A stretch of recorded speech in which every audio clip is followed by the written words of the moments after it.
9ஆம் தலைமுறை ஜோதிடர் கோபால் ஐயாவுக்கு இனிய வணக்கங்கள். வணக்கம் மணிகண்டன். எப்படி இருக்கீங்க? நல்லா இருக்கிறேன். சிறப்புங்க ஐயா. கடந்த பதிவில் கும்பராசியை பற்றி பார்த்துருந்தோம். இந்த பதிவில் எல்லாம் ஆவலாக வெயிட் பண்ணிட்டு இருந்த ஒரு ராசி மகர ராசி. மகர ராசின்னு சொன்னால விமோச்சனம் இருக்கா, விடுதலை பெற முடியுமா அப்படின்னு தான் கேட்குறாங்க. இன்னும் கொஞ்சம் நஞ்சம் அடியெல்லாம் இல்லை, கிட்டத்தட்ட ஒரு 7-8 வருஷமாகவே ரொம்ப சிரமத்தில் இருந்து இப்போ தான் சூரியனோட ஒளி தெரியுது அப்படிங்கிற மாதிரி நினச்சிட்டு இருக்கிறாங்க. ஸோ நீங்கள் சொன்ன மாதிரி இந்த ஒரு 93 நாட்கள் கோச்சார ரீதியாக கொஞ்சம் நல்லா இருக்குது, பிளேஸ்மெண்ட் ரொம்ப அசிங்கமாக இருக்குது அப்படின்னு சொல்லியிருந்தீங்க. அதை பற்றி கொஞ்சம் சொல்லுங்க ஐயா. அதாவதுங்க, மகரம் எனக்கு மனதார பிடித்த மகர ராசிக்காரர்கள். அவங்களுக்கு இந்த 93 நாட்கள், அதாவது குரு, ராகு, கேது, சூரியன், சுக்கிரன், செவ்வாய், இந்த கிரகங்கள் எல்லாத்தையுமே ஆராய்ந்து அதில் ஏதாவது ஒரு நல்லது நடக்குமா அப்படிங்கிற ஒரு தெளிவை கண்டுபிடித்து அது மகர ராசிக்காரங்களுக்கு நான் சொல்லணும்னு வந்திருக்கிறேன். ஏன்னா அவங்க எவ்வளவோ கஷ்டத்தில் இருக்கிறாங்க. அந்த கஷ்டத்தில் இருந்து அவங்க வெளியில் வருவதற்கு நான் சொல்லக்கூடிய இந்த கருத்துக்கள் கண்டிப்பாக அவங்களுக்கு போய் சேரணும். அதனால தான் இந்த பதிவையே போடுறோம். இப்போ மகர ராசி, மகர ராசிக்கு ஜனவரி 23ஆம் தேதியிலிருந்து ஏப்ரல் 25 வரைக்கும் பார்த்தீங்கன்னா 93 நாட்கள். இந்த 93 நாட்களில் இப்போ ராகு எங்கே இருக்கிறாரு? மகரத்துக்கு 2ஆம் இடத்துல, கும்பத்தில் இருக்காரு. அப்போ அந்த கும்பத்தில் இருக்கக்கூடிய ராகு பகவான் கண்டிப்பாக மகர ராசிக்காரர்களுக்கு குடும்பத்தில் குழப்பத்தை கொடுப்பாங்க, குடும்ப நிம்மதியை கெடுக்கும். அது போக அவங்களுக்கு பேர் ஆசைகளை உருவாக்கும். அப்போ அந்த பேராசைப்பட்டு ஏதாவது ஒரு விஷயம், அதாவது கேம்பிளிங்காக இருந்தாலும் சரி, பொம்பளை விஷயமா இருந்தாலும் சரி, ஒரு பிஸ்னஸாக இருந்தாலும் சரி, இவங்க பேராசைப்பட்டு பெரு நஷ்டத்தில் மாட்டுவாங்க. அப்போ பார்த்தீங்கன்னா இதுக்கு ஏதாவது தடை பண்ணக்கூடிய அளவுக்கு வாய்ப்புகள் இருக்குதா அப்படின்னா நாம் எதுவும் பண்ண வேண்டியது இல்லை. ஒரே ஒரு சான்ஸ் என்ன அப்படின்னா, இவங்களுக்கு 6ஆம் இடத்தில் இருக்கக்கூடிய குரு, 6ஆம் இடத்துல அந்த குரு இருந்தாவே இவங்களுக்கு நஷ்டம்தான் செய்யும், கஷ்டத்தை தான் கொடுக்கும். ஆனால் அதே குரு தனது 9ஆம் பார்வையாக இவங்க ராசிக்கு 2ஆம் இடத்தில் இருக்கக்கூடிய ராகு பகவானை பார்த்துறாரு. அப்ப இந்த ராகு பகவானை பார்க்கும்போது கண்டிப்பாக இவங்களுக்கு ஒரு பெரிய விமோச்சனம். இந்த ராகுவால் இந்த மகர ராசியே தலைகீழாக மாறக்கூடிய அளவுக்கு வாய்ப்புகள். குடும்பமாக இல்லை, இன்னைக்கு அப்பாவும் மகனும் பேசிக்கிறது இல்லை, அப்பாவுக்கும் மகனுக்கும் இருக்கக்கூடிய உறவு முறைகள் ரொம்பவுமே திருப்தி இல்லாமல் இருக்குது, அப்பாவுக்கும் மகளுக்கும் திருப்தி இல்லை. இது மாதிரி குடும்ப உறவுகள் சிதறி போயிட்டு இருக்குது. அது போக இந்த 2ஆம் இடத்தில் இருக்கக்கூடிய ராகு பகவானால் இவங்களுக்கு பணம் வரக்கூடிய வழிகளும் கண்டிப்பாக தடைபடும். அப்போ பார்த்தீங்கன்னா அந்த பிஸ்னஸ் மூலியமாகவோ தொழில் மூலியமாகவோ இவங்க செய்யக்கூடிய வேலைகள் மூலியமாகவோ இவங்க அடிபட்டுட்டு கஷ்டப்பட்டுட்டு பணம் கைக்கு வராமல் தான் இன்னைக்கு இருக்கிறாங்க. இதே இந்த குரு பார்த்ததுனால அதுலேருந்து தப்பிச்சாங்க. ஆனால் அதே சமயத்தில் பார்த்தீங்கன்னா சனி 3ஆம் இடத்துல இருக்கிறார். அந்த 3ஆம் இடத்துல இருந்து அவர் 7ஆம் பார்வையாக மகர ராசிக்கு 9ஆம் இடத்தை பார்க்குறாங்க. அப்போ டோட்டலாக பார்த்தீங்கன்னா மகர ராசிக்கு சனியால் ஒரு வழிகாட்டி தான். அப்போ அந்த சனி பகவான் ஆகப்பட்டது 9ஆம் இடத்தை பார்க்கறதுனாலையும் சனி 3ஆம் இடத்துல இருக்கிறதுனாலையும் இவங்களுக்கு தொழிலில் ஒரு வளர்ச்சி இருக்கும், தொழிலில் சம்பாதிப்பாங்க. அது போக அதே மகர ராசிக்காரங்களுக்கு 10ஆம் இடத்தை அந்த சனி பகவான் மேனத்திலிருந்து பார்க்குறாங்க. பார்க்கும்போது 12ஆம் இடத்துக்கு கரெக்டாக அந்த பார்வை விழுகுது மகர ராசிக்கு. அந்த 12ஆம் இடம் என்பது அயன சயன போகஸ்தானம். அப்போ பார்த்தீங்கன்னா அந்த சனி பார்க்கக்கூடிய இடம் குருவுடைய வீடு. அந்த குரு பகவானும் கரெக்டாக 7ஆம் பார்வையாக மகர ராசிக்கு 12ஆம் இடத்தை பார்க்குறாங்க. அப்ப அந்த சனியும் அந்த மகர ராசிக்கு 12ஆம் இடத்தை பார்த்து அந்த குரு பகவானும் மகர ராசிக்கு 12ஆம் இடத்தை பார்க்கும்போது அயன சயன போகஸ்தானம். அப்போ குடும்ப வாழ்க்கை, குடும்பத்தில் இருக்கக்கூடிய சிக்கல்கள் கண்டிப்பாக தீரும்.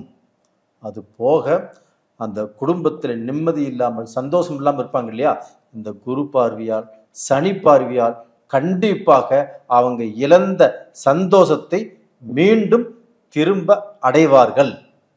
அது போக ஒரு திருப்தியே இல்லைங்க அவங்க வாழ்க்கையில. மனைவி மேல கணவனுக்கு பட்டது இல்லை, கணவன் மேல மனைவிக்கு பட்டது இல்லை. சில குடும்பங்கள் பிரச்சனை வந்து விவாகரத்து வரைக்கும் போயிருச்சு. அப்ப அந்த குருவுடைய அனுகிரகத்தால தான் இன்னைக்கும் ஒரு சிலர் சேர்ந்து வாழ்ந்துட்டு இருக்கிறாங்க. இது போக வந்து பாத்தீங்கன்னா இவங்களுக்கு ராசிக்கு 6ஆம் இடத்துல இருந்து 12ஆம் பார்வை 7ஆம் பார்வையாக தனுசு ராசியை பார்க்குறாங்க அந்த குரு. அந்த குரு பார்க்கும்போது இவங்களுக்கு வந்து தூர பிரயாணம், ஒரு கடல் கடந்து போறது, இன்னைக்கு வந்து பார்த்தீங்கன்னா கடல் கடந்து போய் பிஸ்னஸ் பண்றது, வேலைக்கு போறது, இதெல்லாம் ஒத்து வரும். தைரியமா அவங்க செய்யலாம். அதே சமயத்துல இவங்க வந்து பார்த்தீங்கன்னா உறவுக்காரர்களால், ஏன் சொல்றேன்னா இவங்க ராசிக்கு 6ஆம் இடத்துல தான் குரு இருக்கிறாங்க. அப்ப அந்த குரு அங்கே இருக்கும்போது உறவுகளால் கண்டிப்பாக விரிசல் வரும். உறவுக்காரங்களை நம்பினாங்கன்னா ஏமாந்து போயிடுவாங்க. இவங்க உறவுக்காரங்களை நம்பி நம்பி இன்னைக்கு வரைக்கும் ஏமாந்து தான் போயிருக்கிறாங்க. அது போக உறவுக்காரங்களுக்கு பணம் கொடுத்தாலும் திரும்பி வராது. உறவுக்காரங்களை தனது தொழில பார்ட்னரா சேர்த்து இருந்தாலும் அதனால வில்லங்கம் தான், பிரச்சனை தான். இவங்களுக்கு ஒரு நிம்மதியோ திருப்தியோ அவங்க மூலியமாக கிடைக்காது. அது போக நண்பர்களாலும் இழக்கக்கூடாததை கண்டிப்பா இவங்க இழப்பாங்க. சில குழப்பங்கள் கண்டிப்பாக உருவாகும். அவங்க அத்துமீறி தன் வீட்டில் அதிகாரத்தை பயன்படுத்துவாங்க. அப்போ வந்து பாத்தீங்கன்னா சில நண்பர்களால் சில மகர ராசிக்காரங்களுக்கு, எல்லாத்துக்கும் இல்லை, அவங்க குடும்பத்துல பிரச்சனைகள் வரும். அப்ப அந்த பிரச்சனைகள் வந்து பாத்தீங்கன்னா அந்த நண்பர்களை அளவோடு வச்சுக்கிறது தான் இவங்களுக்கு நல்லது. அப்படி இல்லைன்னா இவங்க கணவன் மனைவிக்குள்ளேயே பிரச்சனைகள் உருவாயிரும். கணவனுக்கு சந்தேகம் வரலாம், குழப்பங்கள் உருவாகும். இதனால நல்லா வாழ்ந்துட்டு இருக்கக்கூடிய குடும்பத்துல பிரச்சனைகள் உருவாகும். இப்படித்தான் போயிட்டு இருக்குது. அப்ப டோட்டலா பாத்தீங்கன்னா அந்த குரு 6ஆம் இடத்தில் இருப்பது மகர ராசிக்காரங்களுக்கு சரியில்லை. அப்ப இதனால தொழில் அடிபடும், வியாபாரத்தில் அடிபடும். இவங்களுக்கு வந்து பாத்தீங்கன்னா சுற்றுப்புற சொந்த பந்தத்தாலேயோ ஃப்ரெண்ட் சர்க்கிளாலேயோ பிரச்சனைகள் வரலாம். அது போக இவங்களுக்கு வந்து பாத்தீங்கன்னா எதிரிகளுடைய பயம் அதிகமாகும். அப்ப எதிரிகளால வந்து பாத்தீங்கன்னா இவங்கள் கண்டிப்பாக நேரு வழியில போயிட்டு இருந்தாலும் கண்டிப்பாக அந்த வழியில ஒரு குழி தோண்டி வச்சிருப்பாங்க. அது இவங்களுக்கு தெரியாது. இவங்க பாட்டு நேரு வழியில போறேன்னு சொல்லி போய் அந்த குழியில விழுந்துருவாங்க. அப்ப வந்து பாத்தீங்கன்னா இவங்களுக்கு இப்போ தலை பூரா கண் இருக்கணும், தலை பூரா மூளை இருக்கணும். அப்படி இருந்தால் மட்டும்தான் மகர ராசிக்காரர்கள் ஜெயிக்க முடியும். ஏன்னா வந்து நம்மளுக்கு துரோகியும் இருக்கிறாங்க, எதிரியும் இருக்கிறாங்க. எதிரி வந்து பளபளன்னு இருக்கக்கூடிய கத்தி மாதிரி, அவங்களை எந்த நேரத்திலையும் நம்பலாம். ஆனா பின்னாண்டு இருந்து முதுகுல குத்துறவனை நம்ப முடியுமா? அவன் எந்த நேரத்தில் அடிப்பா, எப்ப அடிப்பா அப்படின்னு யாருக்குமே தெரியாது. அதனால மகர ராசிக்காரர்கள் ரொம்ப ரொம்ப ஜாக்கிரதையாக இருக்க வேண்டிய இடமே துரோகிகள் தான். அப்ப அந்த விஷயத்துல மகர ராசிக்காரங்கள் ரொம்ப கவனமா இருக்க சொல்லுங்க. அது போக 8ஆம் இடத்துல கேது.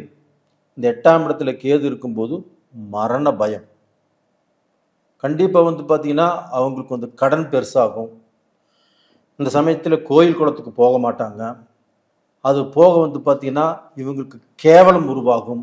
கடன் பட்டு ஊருட்டு ஊர் போயிடலாங்கிற சூழ்நிலைகள் உருவாகும். ஒரு கடனுக்கோசரம் பயந்து வாழ வேண்டிய சூழ்நிலைகள் உருவாகும். அவங்க வந்து சுவிட்ச் ஆஃப் பண்ணி கூட வச்சுக்கலாம் கடனுக்கோசரம். அப்ப இந்த மாதிரி சூழ்நிலைகள் கேதுவால வரும். ஆனா இருந்தாலும் அந்த குரு மகரத்துக்கு 2ஆம் இடத்தை பார்க்கும்போது இதிலிருந்து தப்பிக்கிறதுக்கு வாய்ப்புகளும் இருக்குது. புரியுதுங்களா? அதனால வந்து பார்த்தீங்கன்னா முடிஞ்ச வரைக்கும் மகர ராசிக்காரர்கள் இந்த பீரியட்ல அந்த கேது 8ஆம் இடத்துல இருந்து தனக்கு தொந்தரவு கொடுப்பதால் விநாயக பகவானை ஒவ்வொரு திங்கட்கிழமை நாளும் மனசார கொஞ்சம் தண்ணி, ஒரு சொம்பு தண்ணி ஊற்றி அருகம்புல் வச்சு கும்பிட்டு வர சொல்லுங்க. அது போக கீழ்பெரும்பள்ளம் கேதுவுடைய கோயிலுக்கு போயிட்டு வர சொல்லுங்க. சிறப்புங்க ஐயா. ஐயா அதே மாதிரி இப்போ இந்த 2ஆம் இடத்த சொன்னீங்க குரு பார்க்குறாங்கன்னு. ஸோ அதனால நமக்கு ஒரு பணம் கொடுத்துருப்போம் ஒரு 2 வருஷத்துக்கு முன்னாடி. இன்னைக்கு இழுத்துறையே பேசிட்டு இருப்பாங்க, இப்போ தரேன் அப்போ தரேன். அதெல்லாம் இந்த நேரத்தில் வரக்கிற வாய்ப்புகள் இருக்கா? அதாவதுங்க, இந்த மே மாதம் வரைக்கும் இந்த 2ஆம் இடத்துல குரு பார்க்கறதுனால கண்டிப்பாக இவங்களுக்கு கொடுத்த பணம் திரும்ப கைக்கு வருவதற்கு இது உகந்த டைம். ஆனால் இதற்கு முன்னாண்ட இவங்க கொடுத்த பணத்தை அவங்க கொடுப்பாங்கன்னு சொல்லி எதிர்பார்த்து ஏமாற்றம் அடைஞ்சு அதனால கடன்பட்டு கஷ்டப்பட்டு உட்கார்ந்துருக்கிறாங்க மகர ராசிக்காரர்கள். மகர ராசிக்காரர்களே இன்னைக்கும் நான் நினைச்சு பெருமைப்படுறது என்னன்னா, தனக்கு இருக்குதோ இல்லையோ அடுத்தவன் நல்லா இருக்கணும், அவங்க நல்லா வாழணும், தன் பாக்கெட்ல எவ்வளவு இருக்குன்னு தெரியாது, இருக்குதோ இல்லையோ அப்படியே தூக்கி கொடுத்துட்டு வருவாங்க. எல்லாத்துக்கும் உதவி செய்யக்கூடிய எண்ணம் தான் மகர ராசிக்காரங்க. அப்படிப்பட்டவங்க இன்னைக்கு அடுத்தவங்களுக்கு கொடுத்து இவங்க பாதிக்கப்பட்டு வேதனைப்பட்டு வாழ்ந்துட்டு இருக்கிறாங்க. அவங்களுக்கு இந்த குரு பார்க்கறதுனால ஒரு விமோச்சனம் கிடைக்கும். அது போக அதே குரு பகவான் ஆகப்பட்டது ஜூன் மாதம் 2ஆம் தேதி கடகத்துக்கு வர்றாங்க. அந்த கடகத்துக்கு வரும்போது உச்ச குரு, அந்த உச்ச குருவாகப்பட்டது கடகத்துக்கு வந்து அந்த உச்ச பார்வையால 7ஆம் பார்வையால மகரத்தையே பார்ப்பாங்க. அப்ப மகரத்தை பார்க்கும்போது மகரம் பாருங்க அந்த டயத்துல ஒரு ஜொலிக்கும். ஏன்னா மகரம் வந்து பார்த்தீங்கன்னா அவ்வளவு அசுர வளர்ச்சி. அப்போ வந்து பார்த்தீங்கன்னா நல்ல வளர்ச்சி, நல்ல தெம்பு, அடுத்தவங்க பார்த்து பொறாமைப்படக்கூடிய அளவுக்கு பெருமைப்படக்கூடிய அளவுக்கு இவங்களுடைய வளர்ச்சி நல்லா இருக்கும். இவங்களே நம்ப மாட்டாங்க மகர ராசிக்காரங்களே. இன்னைக்கு நான் சொல்றேன், அந்த பீரியட்ல இவங்க கடன் கஷ்டம் பிரச்சனை எல்லாமே தீர்ந்து எல்லாரும் இவங்களை பார்த்து பெருமைப்படக்கூடிய அளவுக்கு இவங்க வாழ்வார்கள்.